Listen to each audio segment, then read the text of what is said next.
우리는 지금 코로나 이후를 준비하는 마음으로 지난 주일부터 사도행전을 함께 묵상하기 시작했습니다. 사도행전은 예수님께서 부활하신 이후에 복음이 전해지고 교회가 세워져가는 과정을 저와 여러분에게 보여주고 있습니다. 우리 교회는 신약교회 회복을 추구하고 있습니다. 사도행전에는 신약교회의 원형이 담겨 있습니다.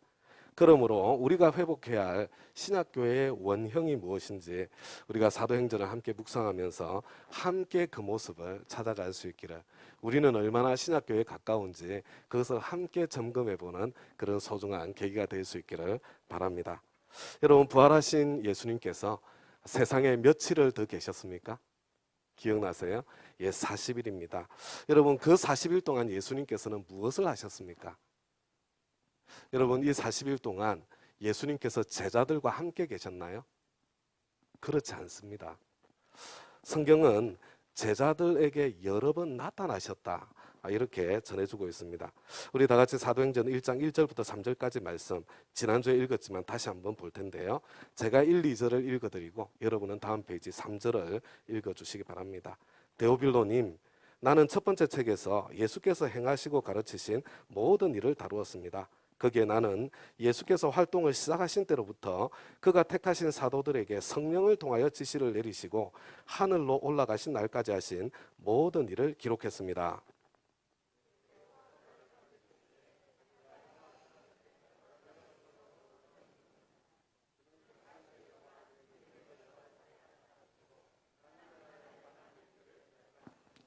다음 가죠. 여러분, 자세히 읽어보면 표현이 조금 이상하지 않으세요? 부활하신 예수님께서 40일 동안 제자들과 함께 지내신 것이 아니라 자기가 살아 계시다는 것을 여러 가지 증거로 드러내 주셨고, 그리고 여러 차례 나타나셨다고 이렇게 말씀해 주고 있습니다. 그렇다면 부활하신 예수님께서 제자들에게 여러 차례 나타나셔서 무엇을 하셨습니까? 하나님 나라에 관한 일들을 말씀하셨습니다. 부활하신 예수님의 최고의 관심은 바로 하나님 나라에 관한 일이었습니다. 예수님께서 세례 요한에게 세례를 받으시고 40일 금식하신 후에 공생의 공식적인 사역을 시작하시면서 첫 번째로 외친 말씀 한 장 넘겨주시기 바랍니다. 마가복음 1장 15절 말씀이에요. 때가 찼다. 하나님의 나라가 가까이 왔다. 회개하여라. 복음을 믿어라. 예수님의 첫 메시지는 하나님 나라에 대한 것이었고, 예수님의 선포의 중심에도 하나님 나라가 있었고, 그리고 부활하신 예수님의 마음에 있었던 것도 바로 하나님 나라였습니다. 그런데 이 하나님 나라 천국은 가는 천국이 아니라 오는 천국이었습니다. 그 오는 천국에 들어가기 위하여 회개하고 복음을 믿어야 하는 것입니다. 하나님 나라와 이 회개의 복음은 밀접한 관계가 있습니다. 예수님께서는 하나님 나라에 들어가게 하는 이 회개의 복음을 온 세상에 전파하기 전에 아버지의 약속하신 것을 먼저 기다리라고 그렇게 명하셨습니다. 예수님께서는 하나님 나라에 대해서 말씀하셨는데 제자들은 이스라엘 나라를 회복시켜 주시는 것이 이때입니까? 라고 되묻는 모습을 보게 됩니다. 그들은 이스라엘 나라의 회복이 하나님 나라의 도래라고 생각했던 것 같습니다. 예수님께서 단호하게 말씀하셨습니다. 그것은 하나님께서 알아서 하실 일이고 너희들은 성령을 기다리고 성령이 내리시면 예루살렘 온 유대 사마리아 땅끝까지 이르러 내 증인이 될 것이라고 말씀하셨습니다. 여러분, 한번 생각해 보세요. 로마의 식민지로 살고 있던 유대인들에게 나라의 회복만큼 그것보다 더 중요한 일이 무엇이 있었겠습니까? 그런데 우리 주님께서는 당신의 증인이 되는 것이 이스라엘의 독립보다 더 중요한 것이라고 그렇게 말씀하고 계시는 것입니다. 다음 가족 여러분, 예수의 증인으로 살려면 내가 정말로 중요하다고 생각하는 것들을 내려놓아야 할 때가 있다는 것, 여러분 그것을 꼭 기억하셔야 됩니다. 지금 우리 주변에 일어나고 있는 수많은 중요한 일들이 있습니다. 여러분, 사회적으로 중요한 일도 있고 국가적으로 정치적으로 중요한 일들도 있고 교회적으로 중요한 일들도 있습니다. 그런데 우리 교회는 그런 중요한 이슈들에 대해서 교회적으로 반응하거나 교회적인 목소리를 전혀 내지 않고 있습니다. 그래서 어떤 분들은 마음이 좀 섭섭하고 불편한 분들이 있으실 수 있을 것 같습니다. 여러분, 그런 사회적인 이슈들이 중요하지 않기 때문에 아무 말도 하지 않는 것이 아닙니다. 저와 여러분들 가운데 개인적으로 직장에서 혹은 단체를 통해서 그런 이슈들에 적극적으로 참여하는 것이 중요하고 필요한 일일 수 있습니다. 그러나 교회적으로는 함께 다루지 않습니다. 교회는 교회가 해야 될 일, 교회는 교회에 주신 사명, 예수님의 증인이 되어 영혼 구원하고 제자 삼는, 그리고 하나님 나라가 오게 하는 데에 집중하고자 하는 것입니다. 부활하신 예수님께서는 이 유언의 말씀을 남기신 후에 세상을 떠나 하늘로 올라가셨고, 구름이 하늘로 올라가시는 예수님을 가려서 보이지 않게 되었습니다. 우리 다 같이 사도행전 1장 9절부터 11절까지 말씀 함께 살펴보겠습니다. 제가 읽어드릴게요. 이 말씀을 하신 다음에 그들이 보는 앞에서 들려 올라가시니 구름에 쌓여서 보이지 않게 되었다. 예수께서 떠나가실 때에 그들이 하늘을 쳐다보고 있는데 갑자기 흰 옷을 입은 두 사람이 그들 곁에 서서 갈릴리 사람들아, 어찌하여 하늘을 쳐다보면서 서 있느냐? 너희를 떠나서 하늘로 올라가신 이 예수는 하늘로 올라가시는 것을 너희가 본 그대로 오실 것이다 하고 말하였다. 여러분, 이 장면을 한번 마음속으로 상상해서 한번 그려보시기 바랍니다. 여러분, 어떤 느낌이 드세요? 과학의 시대를 살아가는 사람들은 이게 말이 돼? 예수님이 무슨 손오공이야? 천국이 대기권 밖 우주 공간에 있다는 말이야? 예수를 믿으려면 이런 것까지 믿어줘야 되는 거야? 여러분, 이렇게 반문하고 싶은 분들이 틀림없이 있을 것입니다. 그리고 그런 질문을 한다면 그것은 조금 더 이상한 질문이 아니에요. 그것은 너무나 당연한 질문입니다. 그러나 이런 질문은 부활하신 예수님의 몸에 대해서 성경이 말씀하고 있는 바를 자세히 살펴보지 않았기 때문에 생기는 질문인 것 같습니다.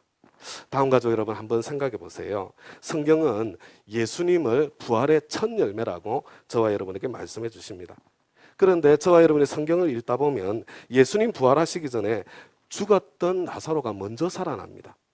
나사로 외에도 성경을 읽어보면 엘리야가 사르밧 과부의 죽은 아들을 살려주었고, 엘리사가 수넴 여인의 죽은 아들을 살려주었고, 예수님께서 회당장 야이로의 딸, 그리고 나인성 과부의 죽은 아들도 예수님께서 살려주셨잖아요.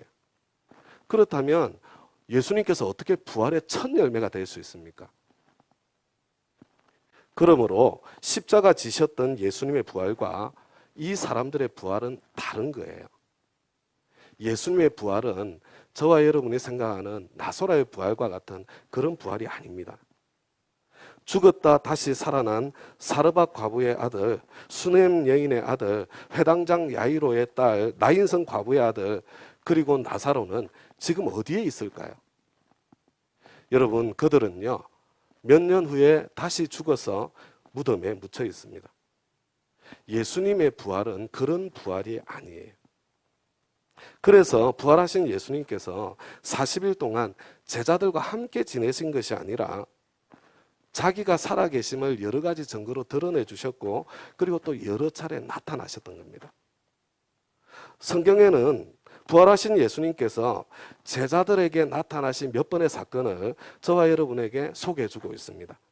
혹시 엠마오 길의 두 제자 이야기 생각나십니까? 예수님께서 십자가에 허망하게 참 돌아가시고 난 뒤에 두 제자가 엠마오로 낙향을 하는 거죠.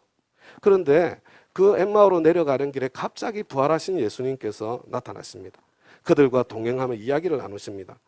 그런데 이 사람들은 부활하신 예수님을 알아보지를 못해요. 날이 저물었는데 예수님께서 계속 가시려고 하니까 두 제자가 주무시고 가라고 강권하게 됩니다.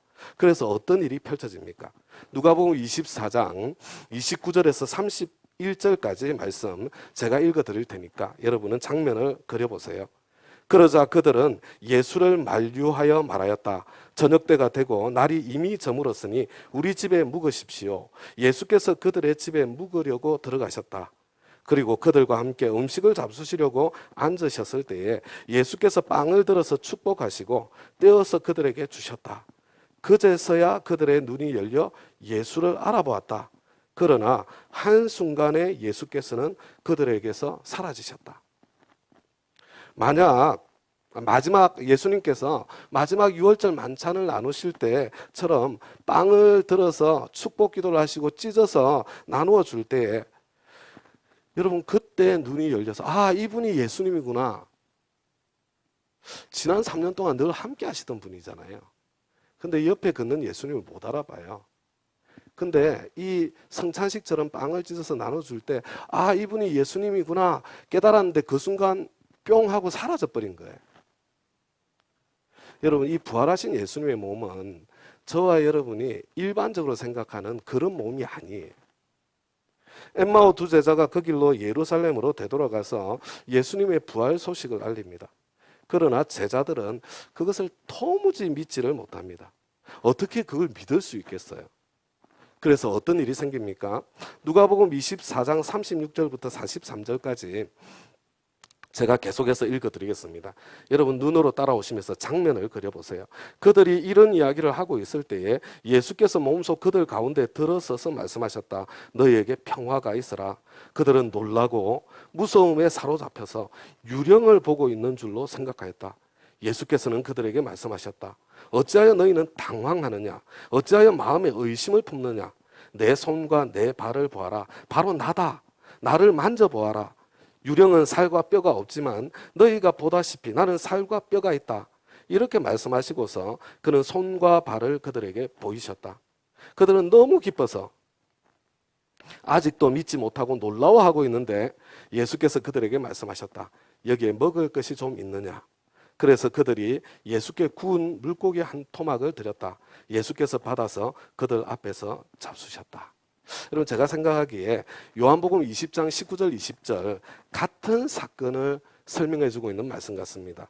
제가 요한복음 20장 19절과 20절도 읽어드리겠습니다. 그날 곧 주간의 첫날 저녁에 제자들은 유대 사람들이 무서워서 문을 모두 닫아 걸고 있었다. 그때에 예수께서 와서 그들 가운데로 들어서셔서 너희에게 평화가 있기를 하고 인사말을 하셨다. 이 말씀을 하시고 나서 두 손과 옆구리를 그들에게 보여주셨다. 제자들은 주님을 보고 기뻐하였다. 여러분 지금 두려워서 문을 모두 닫아 걸고 잠그고 있는데 근데 예수님께서 나타나신 거예요. 그러니까 유령인 줄 알고 무서워서 떠는 겁니다. 예수님께서 두 손과 옆구리를 보여주시니 그들이 크게 기뻐한 것입니다. 근데 도무지 믿어지지가 않아요. 그래서 예수님께서는 음식을 달라 하여 음식 먹는 것을 보여주시며 유령이 아니라 부활하여 살아계심을 드러내 주신 겁니다. 그때 도마가 그 자리에 없었습니다. 도마는 예수님께서 부활하셨다는 소식을 도무지 믿을 수 없었습니다. 그래서 자신의 손가락을 예수님 손바닥에 못자국에 예수님 옆구리에 창자국에 찔러 넣어보기 전에는 못 믿겠다고 말합니다. 그래서 어떤 일이 생깁니까? 요한복음 20장 25절에서 27절까지 제가 읽어드리겠습니다. 다른 제자들이 그에게 우리는 주님을 보았소 하고 말하였으나 도마는 그들에게 나는 내 눈으로 그의 손에 있는 못자국을 보고 내 손가락을 그 못자국에 넣어보고 또 내 손을 그의 옆구리에 넣어보지 않고서는 믿지 못하겠소 하고 말하였다. 여들의 뒤에 제자들이 다시 집 안에 모여 있었는데 도마도 함께 있었다. 문이 잠겨 있었으나 예수께서 와서 그들 가운데로 들어서셔서 너희에게 평화가 있기를 하고 인사말을 하셨다. 그리고 나서 도마에게 말씀하셨다. 내 손가락을 이리 내밀어서 내 손을 만져보고 내 손을 내 옆구리에 넣어보아라. 그래서 의심을 떨쳐버리고 믿음을 가져라. 훨씬 더 선명하게 말씀해 주지 않아요? 문들이 잠겨 있는데 근데 부활하신 예수님께서 들어서신 거예요. 벽이 가로막을 수 없는 벽을 뚫고 지나갈 수 있는 그런 몸이에요. 그런데도 못자국에 창자국에 손을 넣어서 확인할 수 있는 뼈와 살이 있는 몸이에요. 여러분 저와 여러분이 지금 가지고 있는 이 몸과 다른 몸입니다. 이 몸으로 부활한 것을 말씀하시는 게 아니에요. 성경은. 사도행전을 읽다 보면 사도 바울이 부활하신 예수님을 만난 사건이 나옵니다.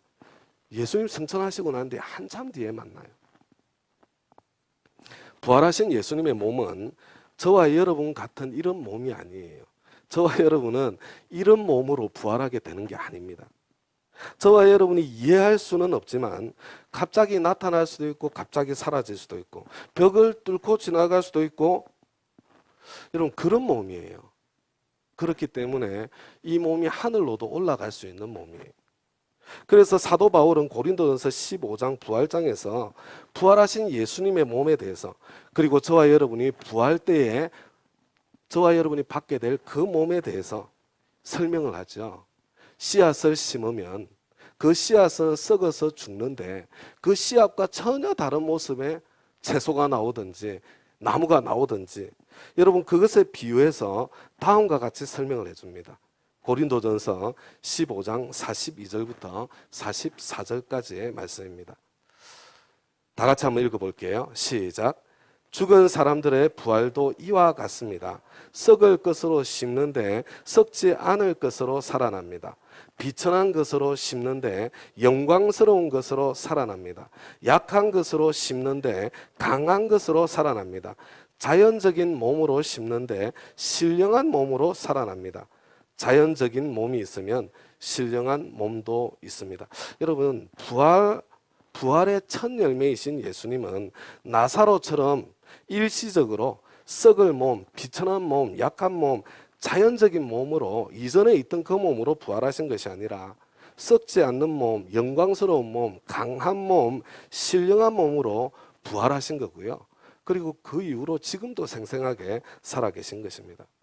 여러분 이 부활하신 몸은 시간과 공간의 제약 안에 갇히는 4차원적인 몸이 아니라 시간과 공간을 넘나들 수 있는 5차원 혹은 그 이상의 몸으로 부활하신 것입니다. 여러분 우리의 부활도 그와 같은 부활이에요. 혹시 과학의 시대에 이게 말이 돼? 여러분 이런 생각하시는 분들 여전히 지금 이 자리에 계시면요. 여러분들이 알던 과학에서 과학이 많이 발전했습니다.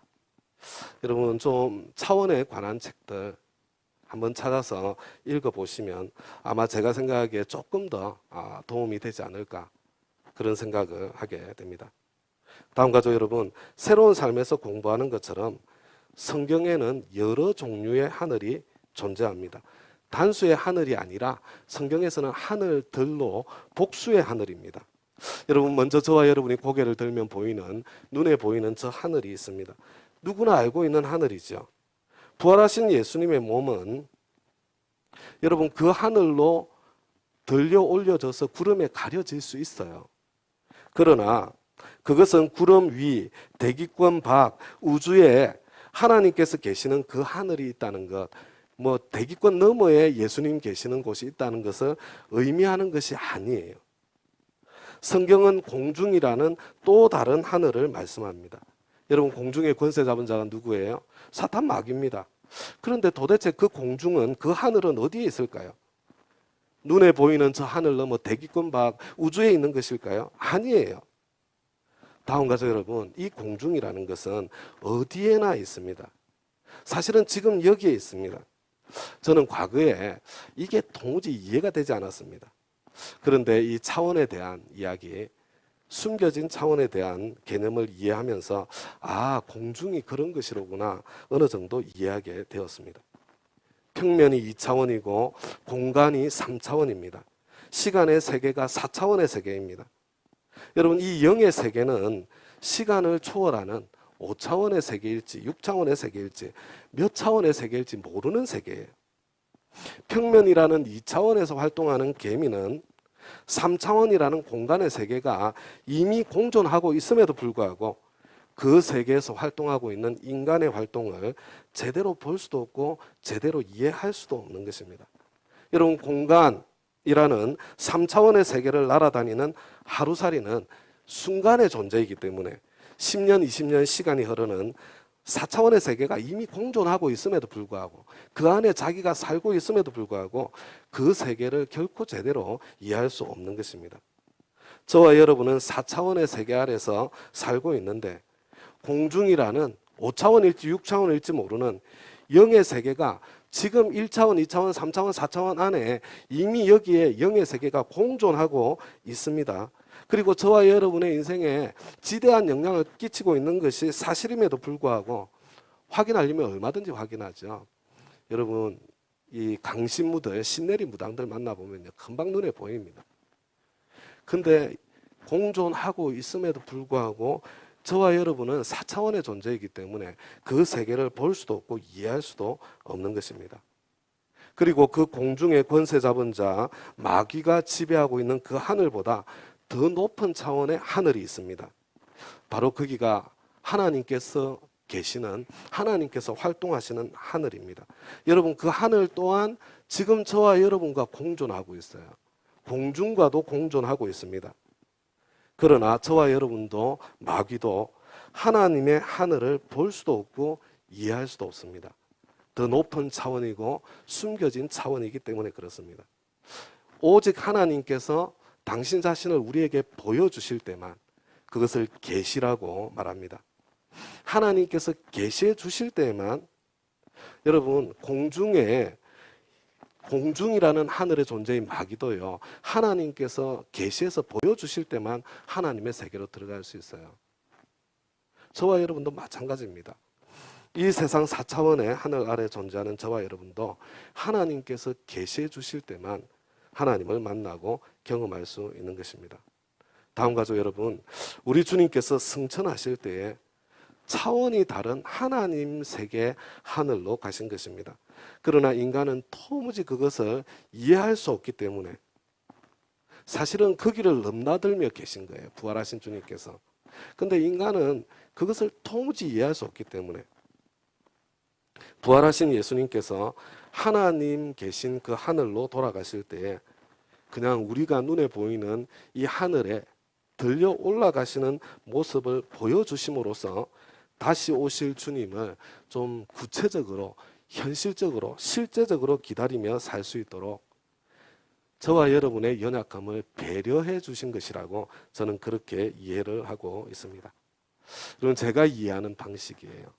제가 이해하는 것이 반드시 옳은 것은 아닙니다. 그래도 여러분, 말은 되지 않나요? 말이 안 되는 것 같으면 꼭 책을 한번 읽어보세요. 이 차원에 대한 책을.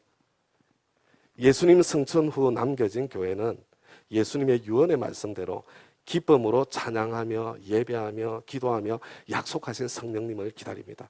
그리고 그렇게 약속하신 성령님을 기다리던 중에 가론 유다를 대신할 사도를 뽑습니다. 제가 이 과정을 여러분들에게 읽어드릴 텐데요. 여러분들은 이번에도 이 장면을 마음속에 한번 그려보시기 바랍니다. 사도행전 1장 12절부터 22절까지 말씀입니다. 그리고 나서 그들은 올리브산이라고 하는 산에서 예루살렘으로 돌아왔다. 그 산은 예루살렘에서 가까워서 안식일에도 걸을 수 있는 거리에 있다. 그들은 성 안으로 들어와서 자기들이 묵고 있는 다락방으로 올라갔다. 이 사람들은 베드로와 요한과 야고보와 안드레와 빌립과 도마와 바돌로메와 마테와 알페와 아들 야고보와 열심당원 시몬과 야고보의 아들 유다였다. 이들은 모두 여자들과 예수의 어머니 마리아와 예수의 동생들과 함께 한 마음으로 기도에 힘썼다. 그 무렵에 신도들이 모였는데 그 수가 120명쯤이었다. 베드로가 그 신도들 가운데 일어나서 말하였다. 형제자매 여러분, 예수를 잡아간 사람들의 앞잡이가 된 유다에 관하여 성령이 다윗의 입을 빌어 미리 말씀하신 그 성경 말씀이 마땅히 이루어져야만 하였습니다. 그는 우리 가운데 한 사람으로서 이 직무의 한 몫을 맡았습니다. 그런데 이 사람은 불의한 삭스로 밭을 샀습니다. 그러나 그는 거꾸러져서 배가 터지고 창자가 쏟아졌습니다. 이 일은 예루살렘에 사는 모든 주민이 다 알고 있습니다. 그래서 그들은 그 땅을 자기들의 말로 아겔다마라고 하였는데 그것은 피의 땅이라는 뜻입니다. 시편에 기록하기를 그의 거처가 폐허가 되게 하시고 그 안에서 사는 사람이 없게 하십시오 하였고, 또 말하기를 그의 직분을 다른 사람이 차지하게 해 주십시오 하였습니다. 그러므로 주 예수께서 우리와 함께 지내시는 동안에 곧 요한이 세례를 주던 때로부터 예수께서 우리를 떠나 하늘로 올라가신 날까지 늘 우리와 함께 다니던 사람 가운데서 한 사람을 뽑아서 우리와 더불어 부활의 증인으로 삼아야 할 것입니다. 다음 것은 여러분, 이 장면이 마음속에 그려지십니까? 여러분, 예수님 승천하시고 그들은 큰 기쁨 가운데 그들이 묵고 있던 다락방으로 돌아왔습니다. 거기에는 11사도와 예수님의 가족들 그리고 다른 사람들도 함께 했던 것 같습니다. 그들은 큰 기쁨 가운데 찬양하고 예배하고 함께 기도하고 예수님께서 약속하신 성령님을 함께 기도하며 기다리고 있었습니다. 그런데 어느 날 한 120명 정도가 함께 모인 거예요. 근데 그 자리에서 베드로가 일어나서 가룟 유다의 사건에 대해서 구약 성경 시편 말씀에 근거해서 이 사건을 설명하고 있는 장면입니다. 그리고 가룟 유다를 대신할 사람 한 사람을 뽑기로 결정하는 거예요. 여러분, 제가 이 본문에서 말씀드리려고 하는 게 이거예요. 왜 이들이 가룟 유다를 대신한 한 사람을 뽑기로 결정하였느냐, 왜 그렇게 했느냐, 그걸 말씀드리고 싶은 거예요. 여러분, 20절과 21절을 다시 보여주시기 바랍니다. 시편의 말씀에 여러분 시편 109편 8절에 있는 말씀입니다. 그 직분을 다른 사람이 차지하게 해 주십시오라고 시편에 말씀하고 있으니까, 그러므로 그 말씀대로 가룟 유다를 대신할 사람을 뽑아 세우자는 거예요. 여러분, 이게 중요한 거예요. 그냥 가룟 유다를 뽑자 이게 아니고요. 봐라, 시편 말씀에 109편에 그 직분을 다른 사람이 차지하게 해 주십시오 말씀하고 있지 않냐.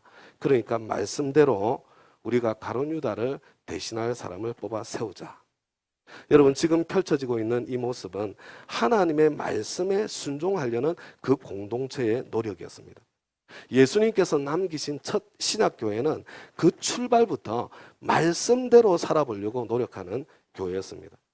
그러므로 신약교회를 회복해보려는 가정교회의 핵심 가치 또한 말씀대로입니다.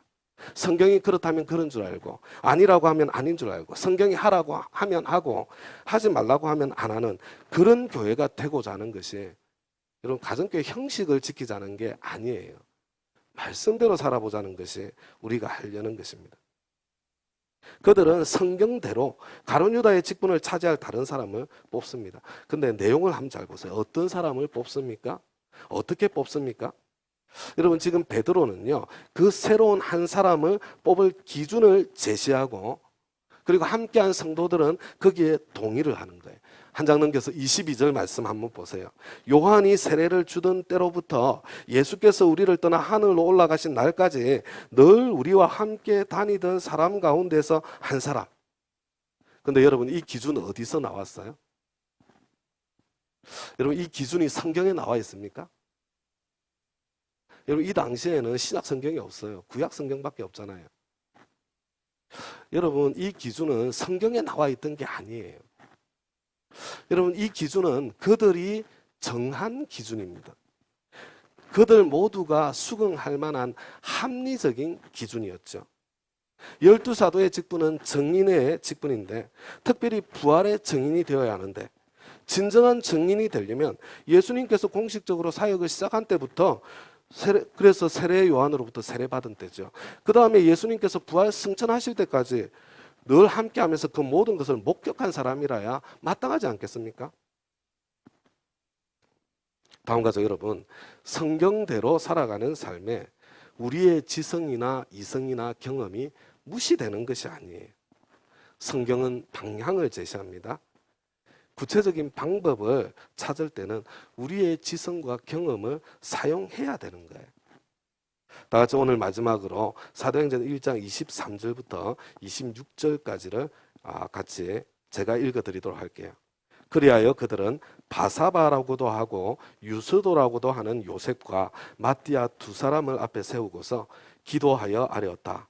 모든 사람의 마음을 다 아시는 주님, 주님께서 이 두 사람 가운데서 누구를 뽑아서 이 섬기는 일과 사도의 직분을 맡게 하실지를 우리에게 보여주십시오. 유다는 이 직분을 버리고 제갈 곳으로 갔습니다. 그리고 그들에게 제비를 뽑게 하니 마띠아가 뽑혀서 11사도와 함께 사도의 수에 들게 되었다.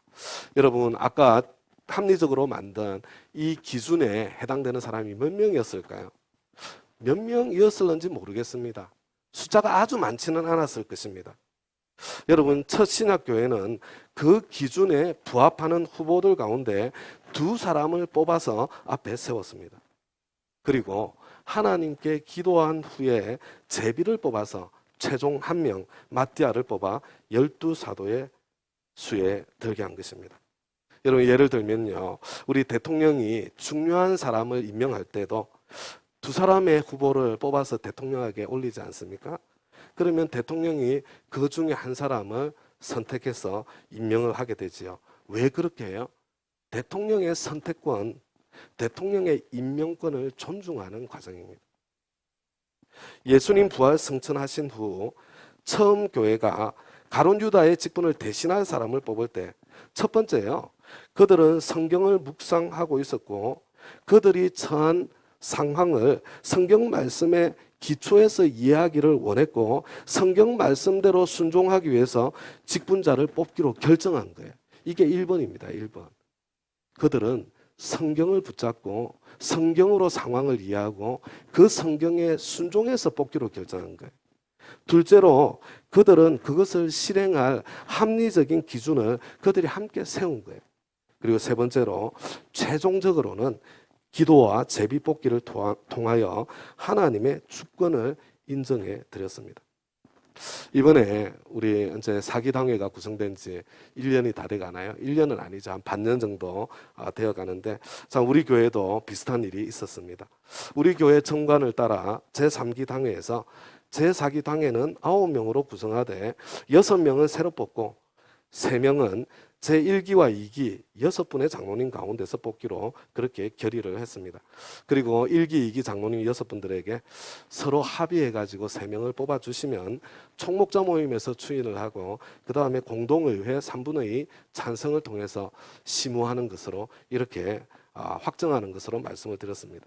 그런데 우리 1, 2기 장로님들이 함께 모여서 상의한 후에 함께 간절히 기도하고 제비 뽑기를 해서 세 분을 결정했다고 이렇게 알려오셨습니다. 서로 시무 장로를 하려고 하셔서 누구를 뽑아야 될지 몰라서 제비 뽑기를 한 것이 아니라 서로 안 하려고 하셔가지고 그래서 제비 뽑기를 한 것이라는 소식을 듣고 저는 정말 우리 교회 정말 멋진 교회구나, 아름다운 교회구나, 제 마음속에 감사하는 그런 마음이 들었습니다. 다음 가족 여러분, 우리 교회는 시무장로님으로 섬기는 것이 이게 쉬운 일이 아니에요. 명예와 권위만 갖고 일을 시키고 지시하는 자리가 아니라 누구보다도 치열하게 섬기는 자리이기 때문에 한번 다 시무장로님으로 섬겨보신 분들이라 시무장로 다시 한다는 것이 만만치 않다는 것을 너무나 잘 알고 계시는 거예요. 그렇지만 주님께서 부르신다면 기꺼이 순종하겠다. 여러분, 그런 마음을 담아서 기도하고 제비뽑기를 통해서 주님께서 누구를 불러주시는지 그것을 확인하는 과정을 거친 겁니다. 사도행전의 첫 신약교회는 하나님의 주권을 인정하는 가운데 성경대로 살려고 노력했습니다. 저는 이것이 세상에 임한 하나님 나라의 모습의 한 부분이 아닌가 생각합니다. 주권이 하나님께 있습니다. 그리고 그것은 말씀대로 살려는 노력으로 표현됩니다. 이제 오늘 메시지를 마무리하겠습니다. 예수님 부활 승천하신 후 첫 신약교회는 기쁨으로 찬양하며 예배하며 합심하여 기도했습니다. 예수님께서 약속하신 성령님의 내리심을 간절히 기다렸습니다. 그 가운데 그들은 성경을 묵상하며 그들의 상황을 성경의 말씀에 비추어 이해하며 성경 말씀대로 가룟 유다를 대신할 직분자를 뽑았습니다. 합리적인 기준을 세우고, 그렇지만 최종 결정은 하나님의 주권을 인정해서 기도와 제비뽑기로 하나님께 최종 결정권을 내어드렸습니다. 신학교회를 회복하려는 우리 교회도 하나님의 주권을 늘 인정하는 가운데 성경대로 해보려고 노력하는 그 길을 계속 걸어가야 하겠습니다. 그래서 어떻게 해야 되겠습니까? 첫 번째로요, 여러분, 우리 지금 성경 읽기, 성경에 우리 열심히 노력하고 있는데요, 지금보다 조금 더 열심히 우리가 성경을 읽고 성경을 붙잡고 성경과 씨름하고 성경을 연구해야 되겠습니다. 여러분, 우리 교회 주일 예배는 성경 중심 아닙니까? 예배에 조금 더 정성을 담았으면 좋겠습니다. 삶 공부 조금 더 힘써 주시면 좋겠습니다. 성경 읽기 조금 더 힘을 내어서 하시다가 중간에 포기하셨다면 지금 다시 한번 힘을 내어서 또 해나가 주시기 바랍니다. 큐티와 새벽 기도도 하루아침에 이 모든 걸 다 하라는 게 아니에요. 지금 내가 하고 있는 것 가운데 부족한 것은 그냥 한 걸음 더, 조금만 더 힘을 내어서 우리가 말씀이 우리의 삶의 중심이 되도록 노력해 주셨으면 좋겠습니다. 그리고 여러분, 담임 목사인 제가 하는 일이나 아니면 우리 교회가 하고 있는 일이 이거 성경하고 좀 다른 것 같다. 성경대로 되는 거 아닌 것처럼 보인다. 여러분, 그러면요, 그냥 이렇게 꾹 입 닫고 안 계셔도 돼요. 여러분, 성경을 묵상하고 읽다가 우리 교회가 성경과 좀 다르다. 그럼 지체하지 마시고 말씀해 주시기 바랍니다. 하루아침에 성경대로 살아가는 교회로 완성되지는 못한다고 하더라도 적어도 우리 교회는 최선을 다해서 그 방향으로 가보려는 그런 같은 마음을 가지고 있는 그런 교회이기 때문에 여러분 말씀해 주셔야 돼요. 그리고 우리는 계속해서 점점 더 성경에 가까운 그런 교회로 성장해 갈 것입니다. 둘째로 여러분 매사에 주권을 좀 하나님께 내어드렸으면 좋겠습니다. 매사에 하나님께서 일하실 공간을 조금 남겨놓았으면 좋겠습니다. 최종 결정은 좀 하나님께서 하시도록. 여러분, 내가 결정 이렇게 이게 좋은 길이야 이렇게 결정하셨더라도요, 한 번 더 기도하는, 주님 이렇게 결정했는데 이 길이 주님께서 부르시는 길이 맞습니까? 한 번 더 확인하는 그런 습관을 만들어 갔으면 좋겠습니다. 제가 한 15년쯤 전인 것 같아요. 어떤 목사님이 이 집회를 하는데 이렇게 이야기를 하시더라고요. 지금 이 시대의 교회는 성령님 계시지 않아도, 하나님 안 계셔도 95%는 돌아갑니다. 막 이러면서 열변을 토하시는 거예요. 제가 마음에 충격을 받았어요. 그래서 친구 목사님을 만나서 내가 집회에 참여했는데 이런 말씀을 하시더라. 그랬더니 그 목사님이 지금도 생각나요. 눈을 땡그랗게 뜨고 저를 딱 이렇게 쳐다보시면서 이야기를 하더라고요. 목사님, 우리 교회는 성령님 안 계셔도 100% 돌아갑니다. 얼마나 철저하게 능력 안에 할 수 있는 일들을 계획하고, 그리고 얼마나 철저하게 그 계획대로 그대로 움직여 가고 있는지, 하나님 안 계셔도 100% 돌아간다는 겁니다. 물론 그분이 좋다는 뜻으로 이야기한 게 아니에요. 안타까운 마음으로 이야기한 거예요. 그렇게 하면 교회가 질서정연하고 안정감은 있겠지만 그것이 어떻게 주님의 교회라고 할 수 있겠습니까? 우리 교회는 어떤 교회인 것 같습니까? 하나님 안 계셔도 100% 돌아가는 교회 아닌가요? 여러분, 만약에 그런 자리에 있다면 한번 생각해 봐야 됩니다. 하나님 안 계시면 멈춰서야 되는 그런 교회가 되어야 되지 않겠습니까? 하나님께서 원하시면 계획 밖의 일이라고 하더라도, 하나님께서 원하시는 일이라면 우리 능력 밖의 일이라고 하더라도 순종의 모험을 해볼 수 있는 그런 교회, 그런 방향으로 우리가 한 걸음 한 걸음 성장해 가야 마땅하지 않겠습니까? 여러분, 지금 현재 진행되고 있는 평신도 세미나 섬김, 성령님 역사하지 않으면 제대로 될까요? 제가 보니까 우리 교회는 틀림없이 하나님 안 계시면 안 되는 교회예요. 우리 교회는 정말 엉성한 데가 많은 교회인 것 같습니다.